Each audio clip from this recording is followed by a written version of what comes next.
jël ay mbaam di leen rey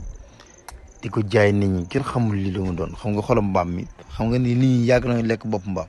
xolam bële.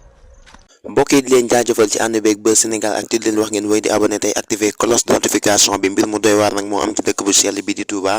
ginnaaw bi nga xam ne nag daal leen dugg ci ab bâtiment dañ faa fekk mbir mu doy waar di ay mbaam yoo xam ne dañ leen daal di rey ci anam bu doy waar daal leen di fees loolu nag tax askan wa nga xam ne nga yeewoo foofee ca diwaan bu Touba di am tiit ak njàqaare ni est-ce que nekkul ñuy def lii dañuy jël yi leen mbaam di ko jaay ci marché yi wala bëtiku askan bu Touba di ko jëfandikoo ndax kat mbir mi tey na xel ci ab bâtiment boo xam ne nag ba nga xam ne daal dañ fay dugg dañ faa fekk ay mbaam yoo xam ne leen daal di rey ba noppi nag yem ñu si daat koy fees daggate ko loolu nag tax nag askan wi am tiitaange est-ce que nekkul ne yàpp li nga xam ne moo di mbaam yi dañ koy jël di ko jaay askan wi nga xam ne ñi ngi yeewoo fii ci Touba